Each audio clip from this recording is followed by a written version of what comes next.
Andrew Marr hit out at EU Chief Maros Sefcovic for blocking Britain's straightforward demands to reach an agreement with the EU over the Northern Ireland Protocol. The Vice President of the European Commission was asked by Andrew Marr. Lord Frost has given this morning a fairly straightforward sounding answer to what he thinks the solution could be.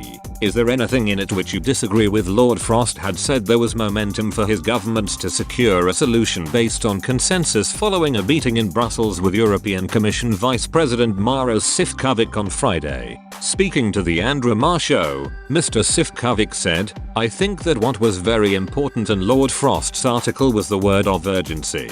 Sometimes I have the feeling that in our meetings I'm the only one pushing for urgent solutions. We're the only one tabling proposals." He continued, "I remember very well that Lord Frost is very important to him is not only content but process, and therefore I was waiting on whether we can deliver on that jointly. I have to say this is not the case today." The BBC presenter continued, "That proposal from Lord Frost seems to a lot of people to be relatively straightforward. I just wonder what you could possibly object to, and if you still think that he is not negotiating sincerely. At the beginning of the month, you suggested the British side were not sincere in their negotiations. Have you changed your mind about that?" Mr. Sefcovic continued, "We had a change of tone in the discussions over the last week, which I really appreciate. Also, our discussion of these practical issues like, for example, medicines was more constructive than before. So it's a decision of the UK government. We are doing everything possible to avoid it because, of course, it will have serious consequences, first and foremost for the people in Northern Ireland but also for the EU-UK relations. And therefore I want to stay on this positive term.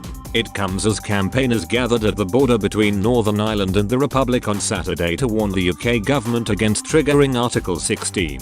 A crowd gathered near Carrick-Carnan to demand that the post-Brexit arrangements introduced for Northern Ireland are retained and protected, amid ongoing negotiations between the UK and the EU. Damien McGuinty, from Border Communities Against Brexit, told the crowd that the majority of people in Northern Ireland opposed the UK's exit from the EU. "Don't forget, 56% voted to remain, and we voted to remain in the EU, and by any calculation that is a majority. And majority also support the protocol. The DUP do not speak for us."